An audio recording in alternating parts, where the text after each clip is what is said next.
โอเคဒီမှာလေလံရောက်တဲ့အချိန်လေး BMW GS 1200ပေါ့နော်1200ပေါ့တတိတွေ့လို့ကျွန်တော်ရိုက်ပြီးတော့တင်ပေးလိုက်ခြင်းဖြစ်တယ်ပေါ့နော်ဒီလံမှာတကောင်ဈေးဘယ်လောက်နဲ့ဖွင့်လဲကျွန်တော်တို့ကြည့်ကြအောင်ဗျာနော်2016ဟုတ်လားပေါ့2016เนาะဒီကောင်ဘတ်ငွေ3,600,000နဲ့စပစ်ထားတာဖြစ်ပါတယ်ဒီကောင်အခွန်900နဲ့ပဲလည်းပေးရအောင်မှာဖြစ်တယ်နော်ပေးရအောင်မှာဖြစ်တယ်ပေါ့ဒီကောင်ကာဗွန်တွေပဲဆင်ထားတယ်နော်ကာဗွန်ဆင်ထားတယ် GS 1200R 1200ဆိုတော့လေကျွန်တော်တို့ရဲ့တကယ်အိမ်မကြီးပေါ့နော်ကျွန်တော်ရဲ့ဒီကောင်ရဲ့စမုတ်အလွိုင်းကြီးကိုကျွန်တော်ကြိုက်တယ်ဒီမှာ brand ကိုလည်းကြိုက်တယ်ဒီကောင်မှာကြိုက်တာတော်များတယ်မှာ custom တွေပါတယ်လည်းအကုန်လုံးပါတယ်ရှယ်ကြီးတော့ဘင်းကလုံးဝရှယ်ဒီကောင်ကဖောက်တွေပဲလည်းနှိမ့်ထားတယ်ကျွန်တော်တို့လိုအရက်ပေးမမီတောင်းမမီတွေစီးလို့ရှိရင်တော့ပို့ပြီးတော့အဆင်ပြေတယ်ဗျ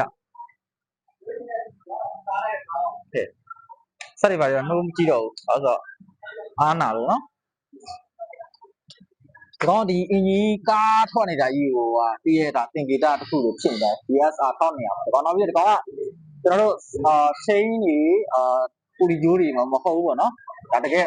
နားလည်လူတွေပြောတော့မဟုတ်ဘူးဒီကောင် crown တိုက်နော်ဒီကောင် crown နဲ့လောက်တာဖြစ်တယ်နော်ကျွန်တော်တို့ကားတွေမှာလို့ပြော crown တိုက်အနောက်လဲ brand နဲ့သုံးထားတယ်ဒီမှာပေါက်တယ်ဆိုလို့ရှိရင်လည်းချိန်လို့ရတဲ့ဟာနော်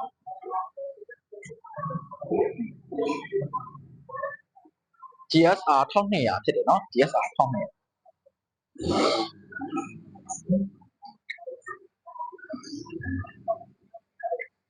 စိတ်ထင်ဆိုဒီကောင်ကြီးလေလံဖြစ်သွားမဲ့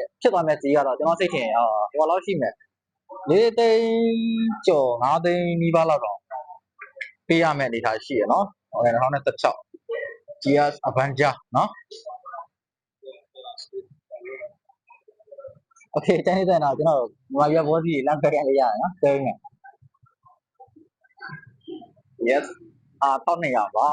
1200ပဲနော်လုံးဝဒီဒီဇိုင်းနဲ့တင်တန်တယ်ပေါ့နော်ရောက်နေဆိုချမ်းသာတဲ့လူတွေအတွက်ဒီဇိုင်းနဲ့တန်တယ်ကျွန်တော်တို့တက်တော့ဒီဒီဇိုင်းတစ်ခုတော့ဝင်နိုင်ဖို့အနေထားသိမရှိဘူးနော်